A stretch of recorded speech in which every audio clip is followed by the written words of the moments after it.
You've probably heard that a bank account freezes when it's held in only one spouse's name and that spouse dies. What almost nobody mentions is that your house works exactly the same way. And for most Canadian couples, the house is the far bigger problem and the far bigger bill. Joan expected the hardest part of losing Elmer to be the bank account he'd always managed. She had no idea the real cost was sitting in the walls around her. Joan is 70 years old, a retired hospital lab technician in Sudbury, Ontario, and she had done her homework. Her knees ached some mornings, a legacy of 30 years standing at a lab bench, but she felt proud of how carefully she'd prepared for this moment. She knew that a bank account held solely in one person's name freezes on death. She had watched videos about it. She understood the fix: make the account joint, add a right of survivorship. She had mentally filed that away as the thing to sort out. What she had not once heard, in any video, in any article, from any source, was this: a house works exactly the same way. And in Joan's case, the house was not a side detail. It was the whole problem. Elmer bought their home before he and Joan married 40 years ago.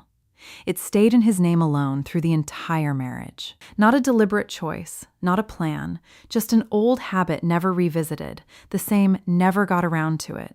Story you hear about jointly owned bank accounts, just applied to a piece of real property worth $450,000 in a Sudbury neighborhood that had appreciated quietly for 4 decades.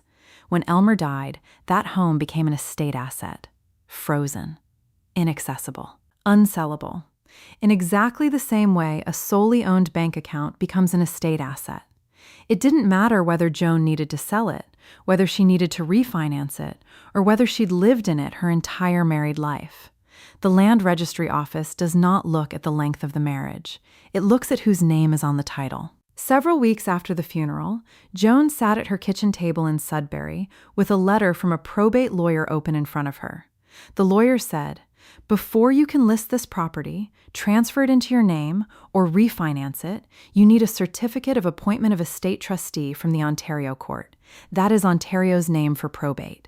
And there is a tax attached to getting it. On Joan's combined estate, the $450,000 house plus Elmer's $30,000 bank account, the estimated estate administration tax came to roughly $6,450.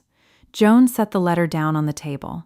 She had braced for the bank account. She had read about the bank account. Nobody had told her the house, the 40-year home she was sitting inside at that exact moment, was subject to the same freeze, and that the house, not the bank account, was responsible for essentially every dollar of that tax bill. There is a reason for that gap. An entire genre of Canadian retirement content covers bank accounts and registered accounts, RRSPs, RRFs, TFSAs in careful, useful detail. And that content is genuinely helpful. But it stops at the bank. It never crosses the threshold into real property. And for most Canadian couples, real property is not a side asset. It is the largest asset they own. Joan's situation, the sole name home, the frozen title, the tax bill driven almost entirely by the house, is not unusual. It is the default outcome when nobody tells you the bank account rule also applies to real estate. My name is Susan. I'm a CPA. I file final tax returns, and I've sat across from Canadian seniors navigating exactly these decisions. Now, a quick note. Everything I'm about to say here is general information. I recommend speaking to a tax professional or financial planner to understand your full picture. What I want to walk you through today is how the real estate freeze works, why it costs more than the bank account freeze, what even a jointly held home still requires before you can act on it, and what you can do right now while you still have the option. Let's start with the mechanism, because it is simpler than it sounds, and that simplicity is part of why it catches people off guard. When a person dies and they are the sole registered owner of a bank account, the bank will not release those funds to anyone including a spouse until either the estate has been formally administered or the account was set up with a joint survivorship structure that bypasses the estate entirely. You have almost certainly heard this. It is the most covered piece of Canadian estate planning content in existence. Here is what the same content does not say. The Land Registry Office operates under the same logic. When a person dies as the sole registered owner of a piece of real property, a house, a condominium, a parcel of land, the registry will not process a sale, a transfer, or a refinancing until the estate has been formally administered. In Ontario, that means obtaining a certificate of appointment of estate trustee. In British Columbia and Alberta, the equivalent documents go by different names, but the requirement underneath is the same: probate or its equivalent, before the registry will act. The land does not move until the court says it can. Quick gut check. Do you actually know whose name is on your own title? Joan did not know this because nobody had told her. And to be fair to Joan, the content she had consumed was accurate. It just stopped at the bank. Now, why does this matter more for real estate than for a bank account? 2 reasons, and the second one is the one that surprises people most. The first reason is value. Most Canadian couples do not keep $450,000 in a jointly held bank account, but many of them, particularly across southern and central Ontario, the lower mainland of BC, and Calgary, live in a home worth that much or considerably more. $30,000 in the bank. $450,000 in the house. One of those numbers was a headache. The other one was the reason Joan couldn't sell, couldn't refinance, couldn't move on. The second reason is what it costs to release it. And this is where Joan's situation becomes a number most people have never heard, not because it's hidden, but because nobody in this content space ever connects it to real estate. Ontario's estate administration tax is calculated on the gross value of the entire estate before debts, before a mortgage, before anything is subtracted. The rate, confirmed on ontario.ca, is 0 on the first $50,000 of estate value, and then approximately 1.5% on everything above that threshold. Stay with me, because the next part is the number that actually matters. Every $1,000 of estate value above $50,000 costs approximately $15 in estate administration tax. On Joan's combined estate, $450,000 for the house, $30,000 for the bank account, $480,000 total. The calculation looks like this: 0 on the first $50,000, 1.5% on the remaining $430,000. That comes to roughly $6,450 in estate administration tax. That is the number the lawyer put in front of Joan. Here's what stops people cold. If that $30,000 bank account had been Elmer's entire estate, the tax bill would have been $0. 0. It's the house, the asset the bank account content never mentions, that generates almost the entire $6,450 bill. Joan realized, sitting at that kitchen table, that she had prepared for the wrong asset class. The content she had consumed had been accurate about what it described. It had simply never described the thing that was actually going to cost her. Now you may be thinking, what if Joan and Elmer had held the house jointly, with a right of survivorship?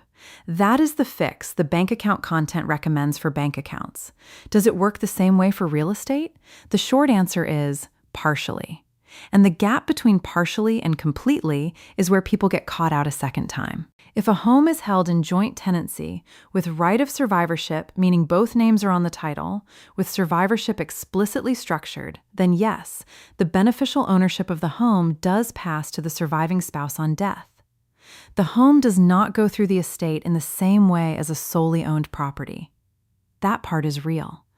But that's only half the story. But beneficial ownership passing is not the same as the land registry updating. In Ontario, a couple who held their home jointly with survivorship still must complete a formal survivorship application under Section 123 of the Land Titles Act before the surviving spouse can sell, refinance, or take out a HELOC against that property. It requires a lawyer, since Ontario's electronic registration doesn't allow individuals to self-file, plus a death certificate, proof of joint ownership, and a statutory declaration. That runs roughly $900 to $1,100 all in, with a realistic timeline of 4 to 8 weeks. Lenders work off registered title, not the underlying legal principle of automatic survivorship. If Joan had held the house jointly with Elmer and needed to refinance quickly after his death, she would have found that the lender's answer was, "Bring us the registered title showing your name alone." Until the survivorship application is complete and registered, the title still shows both names, and neither the registry nor the lender will move until that's resolved. This is not a catastrophic cost or an unmanageable timeline. $900 to $1,100 in 4 to 8 weeks is nothing like the $6,450 bill Joan is facing with a solely held property. But it is also not the zero friction, immediate handover that the bank account-only content implies when it tells you to simply make the account joint. The real estate version of that same fix has its own paperwork, its own cost, and its own clock. Here's one exception worth knowing. One thing worth saying just once. If you or someone you know lives in Quebec, the joint tenancy structure I just described does not apply to real estate at all. Quebec's civil law treats jointly held property as what's called in-division undivided co-ownership, where each person's share passes through their own succession, not by survivorship.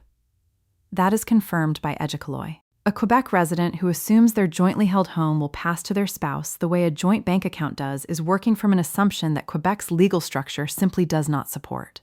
For Quebec real estate, the appropriate person to speak with is a notary. Now, I want to spend a moment on the part that almost nobody talks about, because it is the hidden piece that makes a bad situation considerably worse. Before we get to the part that most people never find out about, if you want plain language Canadian finance that actually applies to your situation, hit subscribe and turn on notifications so you don't miss it. Okay, let's keep going. Joan's tax bill isn't just about the house's value. It's about how the tax is structured. It's calculated on the gross value of the entire estate before any mortgage or debt is subtracted. If Elmer had died with a $200,000 mortgage still outstanding on that home, the tax would still be calculated on the full $450,000, not the $250,000 of actual equity. The house is not just the largest asset in most Canadian estates, it's the largest cost driver for accessing the whole estate, because everything else scales with a gross figure that includes it at full value, mortgage or not. Joan's situation, sitting at that table with a lawyer's letter, is not the result of carelessness. It is the direct, predictable result of an entire genre of content that stops at the bank and never crosses the threshold. You may be thinking, I know which name is on our bank account. Do you know which name is on your property title? So here's what actually happened to Joan. Joan applied for the Certificate of Appointment of Estate Trustee in Ontario. The probate process took several months, as Ontario estate administration processes typically do. Once the certificate was granted, she was able to transfer the home into her own name and list it when she chose. The roughly $6,450 estate administration tax came off the estate as part of the administration process, not out of Joan's pocket separately, but it was a real cost paid before anything else was distributed. She also paid legal fees for the probate application itself on top of the EAT. None of it was a surprise, once the lawyer explained it. All of it would have been avoidable, or at least significantly reduced, if Elmer's name on the title had been addressed while both of them were still alive to sign the paperwork together. This is not a mistake you made. It is a gap in what you were told, and now you know. So what can you actually do this week? There are 3 things, and the order matters. Step 1 is the easiest and takes 5 minutes. First, pull out the most recent property tax bill or mortgage statement for your home and confirm the exact name or names shown as owner, not how you remember it being set up what the document actually says. If your home is in one spouse's name only, that is a conversation to have with a real estate lawyer or estate lawyer while both of you are alive and able to sign. Adding a spouse to title is a legal transaction. It has its own cost and tax considerations you will want to walk through with a professional, but it is a transaction you can choose to complete. After one spouse has died, that choice is gone.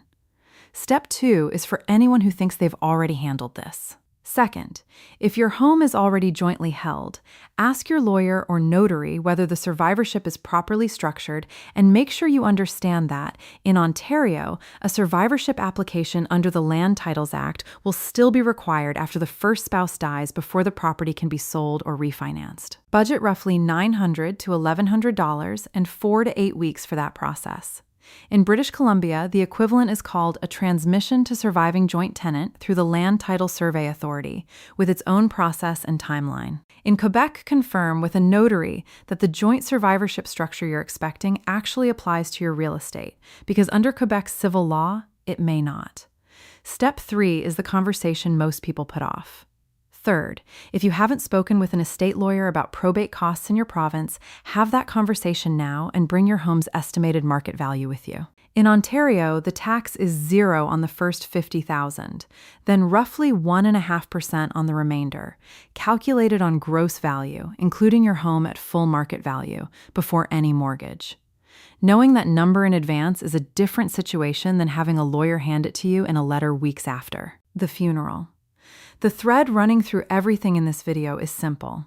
A bank account held in one name freezes when that person dies, and so does a house, for the same legal reason, at a much larger scale, with a cost that scales with the home's value in a way that surprises almost everyone who hears it for the first time.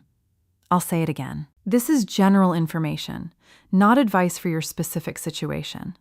For that, you need someone looking at your actual numbers. But everything I've described today is accurate. And it matters. If this was useful, share it with a recently widowed spouse or an adult child helping a parent through an estate. It could save them $6,000, maybe more, because the people who most need to see this are the ones least likely to go looking for it.